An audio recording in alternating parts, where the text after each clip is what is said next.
আমি ভিডিওটা চালাতে বাধ্য হলাম। দেখো কিভাবে চুল একটুখানি একদিন চুলে তেল দিয়ে দেয়, তার জন্য আমি রোজ তেল দিই। যেদিনই তেল দিস না কেন বদমাইশি, এই হলো চুল। ও সেটা না, একদিন তেল দি চুল টেনে টুনে দেখতে পাচ্ছ কিভাবে নামাই দিচ্ছে। আর মানুষ বেশি করবি তো এখান থেকে দাঁড়াও, চুলগুলো টেনে টুনে একাকার করে দিচ্ছে। আমি বাধ্য হলাম ইয়ে করতে। প্রতিদিন আমার উপরে এই অত্যাচার হয়। সপ্তাহে একদিনই বলি একটুখানি তেলটা উফ দিয়ে দিই। আমি তোমাকে তেল দিয়ে দিই না? আমিও তো দিয়ে দিই।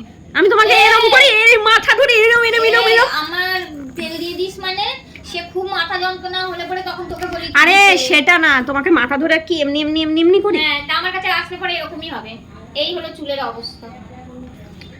চুলটা কাটিনি এবার, পুজোর মুজোর কোনো কিছু কাটিনি। চুলটা কাটার দরকার। ভুরু তুলতে হবে না। দেখেছো গাইজ, ইচ্ছা করে এগুলো বলছে, এইগুলো ইচ্ছা করে বলছি, ইচ্ছা করে। আমি কিন্তু সত্যি আইব্রু প্লাক করিনি। পুজো আর মাত্র 2 দিন বাকি। না আইব্রু করেছি না চুল ইয়ে করেছি। কালকে আমার কাছে আসিস, আমি আইব্রু করে দেবো। আরে বাবা আসতে দাও না, এম ডলছো না, এম ভাবে ডলে কেউ? ওখানে কি আমাকে ইনজেকশন ফুটিয়েছো যে আবার ডলে? এই এই ইয়েতে দিতে হবে না? স্ক্যাল্পে তো তুমি আঙ্গুল দিয়ে এমনি এমনি করে দিলেই হবে। আমার হাতে এই তালুতে নিচ্ছি, তুই দেখতে পাচ্ছিস? এই দেখ, এই এরকম করে নিচ্ছি। এইভাবে কে তেল দেয় প্রতিদিন? এই যখনই তেল দিতে বলি এই মাথা ধরে করে দেয় ব্যাং।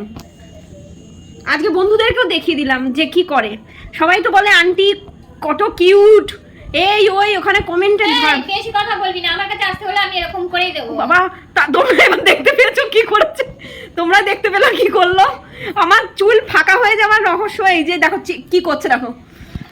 যাই হোক গাইস, ভালো লাগছে না আমার চুলে তেল নিয়ে চিপচিপা। এই হলো ই রাম, মা এত তেল দিও না। এই তুমি কি করছো? হ্যাঁ এতই লাগছে। চলো টাটা গাইস, দাঁড়াও তো দাঁড়াও তো।